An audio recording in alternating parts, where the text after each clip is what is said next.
LLB Audiobook presents The Great Gatsby by Francis Scott Key Fitzgerald. Chapter 2. About halfway between West Egg and New York, the motor road hastily joins the railroad and runs beside it for a quarter of a mile, so as to shrink away from a certain desolate area of land. This is a valley of ashes, a fantastic farm where ashes grow like wheat into ridges and hills and grotesque gardens, where ashes take the forms of houses and chimneys and rising smoke, and finally, with a transcendent effort, of ash-gray men who move dimly and already crumbling through the powdery air. Occasionally, a line of gray cars crawls along an invisible track, gives out a ghastly creak, and comes to rest, and immediately the ash-gray men swarm up with leaden spades and stir up an impenetrable cloud which screens their obscure operations from your sight. But above the gray land and the spasms of bleak dust which drift endlessly over it, you perceive after a moment the eyes of Dr. T.J. Eckelberg. The eyes of Dr. T.J. Eckelberg are blue and gigantic. Their retinas are 1 yard high. They look out of no face, but instead, from a pair of enormous yellow spectacles which pass over a non-existent nose. Evidently, some wild wag of an oculist set them there to fatten his practice in the borough of Queens, and then sank down himself into eternal blindness, or forgot them and moved away.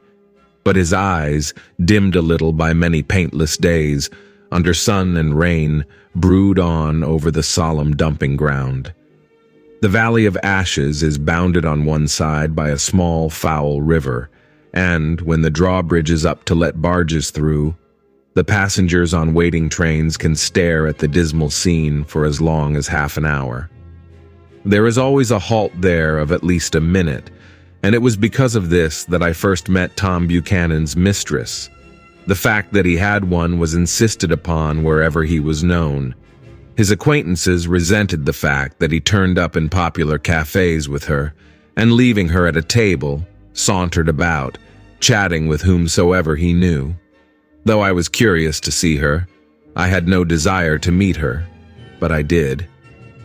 I went up to New York with Tom on the train one afternoon, and when we stopped by the ash heaps, he jumped to his feet and, taking hold of my elbow, literally forced me from the car. "We're getting off," he insisted. "I want you to meet my girl." I think he'd tanked up a good deal at luncheon, and his determination to have my company bordered on violence. The supercilious assumption was that on Sunday afternoon I had nothing better to do. I followed him over a low, whitewashed railroad fence, and we walked back 100 yards along the road under Dr. Eckelberg's persistent stare.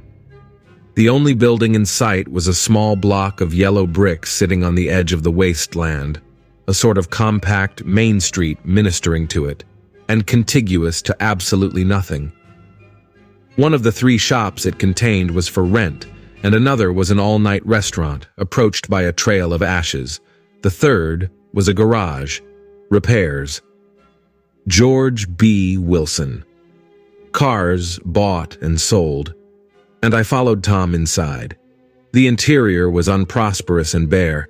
The only car visible was the dust-covered wreck of a Ford which crouched in a dim corner. It had occurred to me that this shadow of a garage must be a blind, and that sumptuous and romantic apartments were concealed overhead, when the proprietor himself appeared in the door of an office, wiping his hands on a piece of waste. He was a blond, spiritless man, anemic and faintly handsome. When he saw us, a damp gleam of hope sprang into his light blue eyes. "Hello, Wilson, old man," said Tom, slapping him jovially on the shoulder. "How's business?" "I can't complain," answered Wilson unconvincingly. "When are you going to sell me that car?" "Next week. I've got my man working on it now." "Works pretty slow, don't he?" "No, he doesn't," said Tom coldly. "And if you feel that way about it, maybe I'd better sell it somewhere else after all." "I don't mean that," explained Wilson quickly. "I just meant—" His voice faded off, and Tom glanced impatiently around the garage. Then I heard footsteps on a stairs, and in a moment, the thickish figure of a woman blocked out the light from the office door. She was in the middle 30s and faintly stout, but she carried her flesh sensuously as some women can. Her face, above a spotted dress of dark blue crêpe de chine, contained no facet or gleam of beauty, but there was an immediately perceptible vitality about her, as if the nerves of her body were continually smoldering. She smiled slowly, and walking through her husband as if he were a ghost, shook hands with Tom, looking him flush in the eye. Then she wet her lips, and without turning around spoke to her husband in a soft, coarse voice. Get some chairs, why don't you, so somebody can sit down?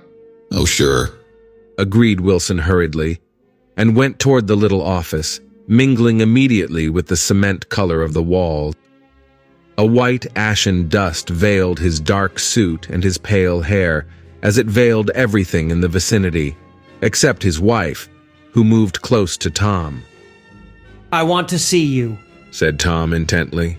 Get on the next train. All right. I'll meet you by the newsstand on the lower level. She nodded and moved away from him, just as George Wilson emerged with 2 chairs from his office door. We waited for her down the road and out of sight. It was a few days before the 4th of July, and a gray, scrawny Italian child was setting torpedoes in a row along the railroad track. Terrible place, isn't it? She nodded and moved away from him, just as George Wilson emerged with 2 chairs from his office door. We waited for her down the road and out of sight. It was a few days before the 4th of July, and a gray, scrawny Italian child was setting torpedoes in a row along the railroad track. Terrible place, isn't it? Said Tom, exchanging a frown with Dr. Eckelberg. Awful. It does her good to get away. Doesn't her husband object? Wilson? He thinks she goes to see her sister in New York. He's so dumb he doesn't know he's alive. So, Tom Buchanan and his girl and I went up together to New York. Or not quite together, for Mrs. Wilson sat discreetly in another car.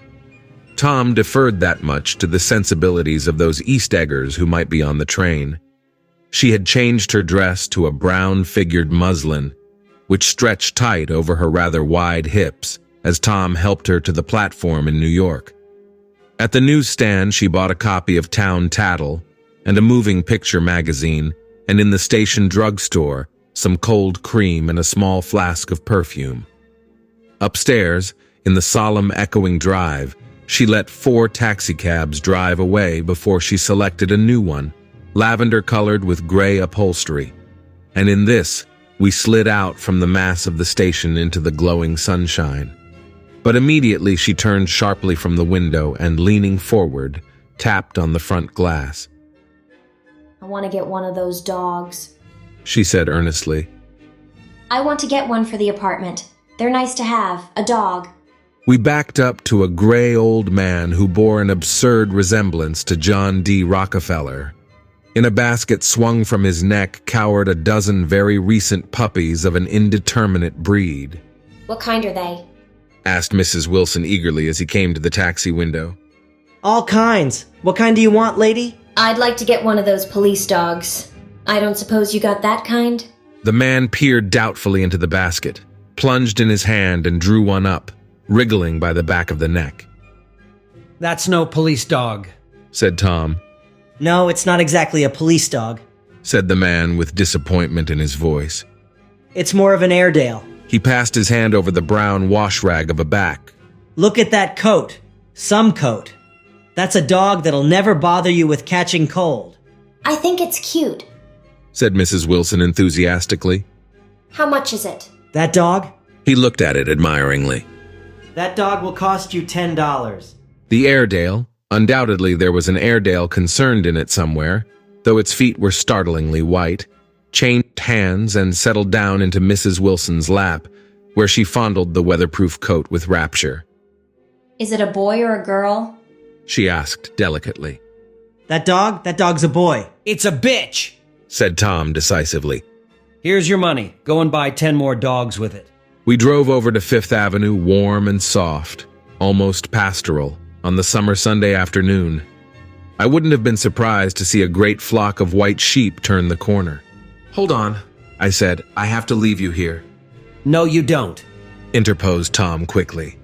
Myrtle will be hurt if you don't come up to the apartment. Won't you, Myrtle? Come on. She urged. I'll telephone my sister Catherine. She's said to be very beautiful by people who ought to know. Well, I'd like to, but we went on, cutting back again over the park toward the West Hundreds. At 158th Street, the cab stopped at one slice in a long white cake of apartment houses. Throwing a regal homecoming glance around the neighborhood, Mrs. Wilson gathered up her dog and her other purchases and went haughtily in. I'm going to have the McKees come up. She announced as we rose in the elevator.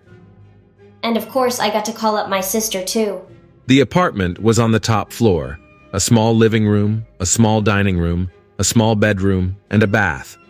The living room was crowded to the doors with a set of tapestried furniture entirely too large for it, so that to move about was to stumble continually over scenes of ladies swinging in the gardens of Versailles. The only picture was an over-enlarged photograph, apparently a hen sitting on a blurred rock. Looked at from a distance, however, the hen resolved itself into a bonnet, and the countenance of a stout old lady beamed down into the room.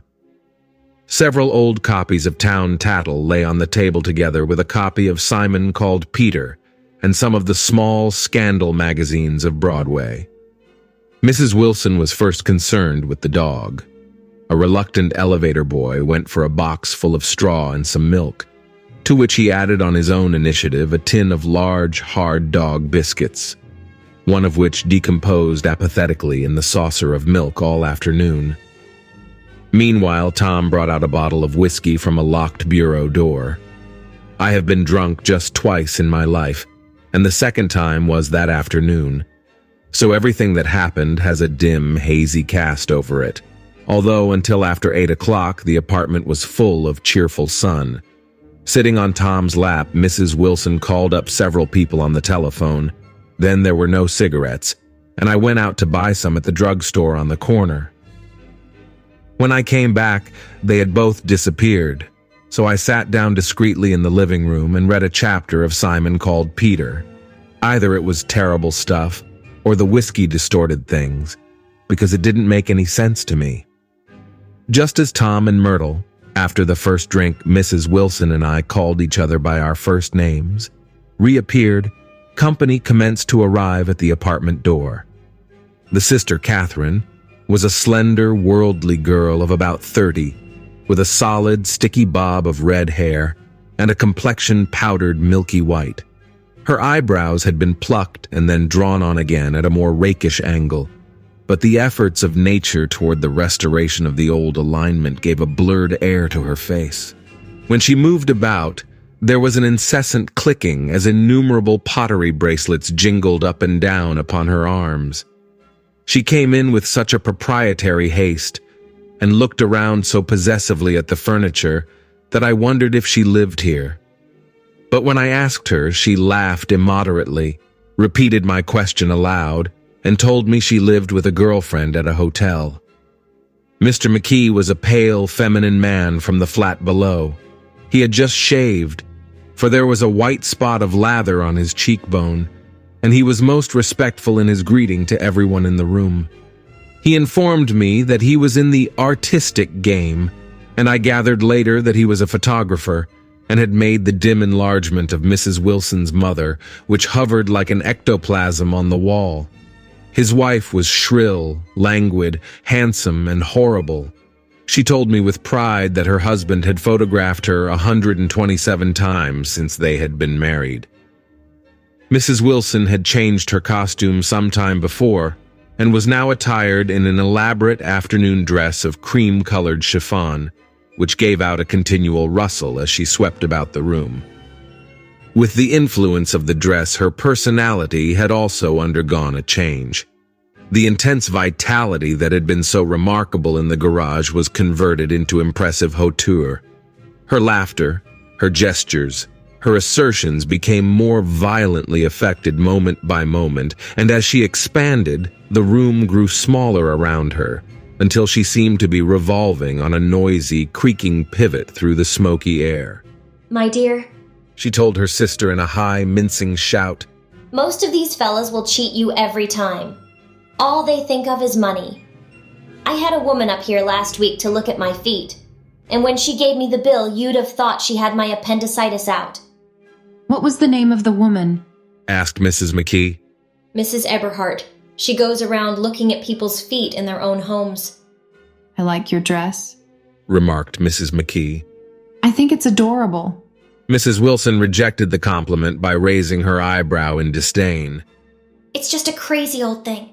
She said, I just slip it on sometimes when I don't care what I look like. But it looks wonderful on you if you know what I mean. Pursued Mrs. McKee. If Chester could only get you in that pose, I think he could make something of it. We all looked in silence at Mrs. Wilson, who removed a strand of hair from over her eyes and looked back at us with a brilliant smile. Mr. McKee regarded her intently with his head on one side, and then moved his hand back and forth slowly in front of his face. I should change the light. He said after a moment. I'd like to bring out the modeling of the features, and I'd try to get hold of all the back hair. I wouldn't think of changing the light. Cried Mrs. McKee. I think it's... Her husband said, shh, and we all looked at the subject again, whereupon Tom Buchanan yawned audibly and got to his feet. You McKees have something to drink, he said. Get some more ice and mineral water, Myrtle, before everybody goes to sleep. I told that boy about the ice. Myrtle raised her eyebrows in despair at the shiftlessness of the lower orders. These people, you have to keep after them all the time. She looked at me and laughed pointlessly.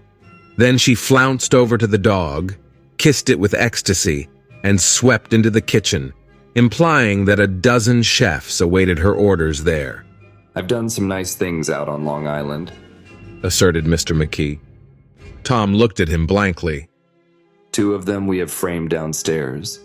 2 what? Demanded Tom. 2 studies. One of them I call Montauk Point, the gulls, and the other I call Montauk Point, the sea. The sister Catherine sat down beside me on the couch. Do you live down on Long Island too? She inquired. I live at West Egg. Really?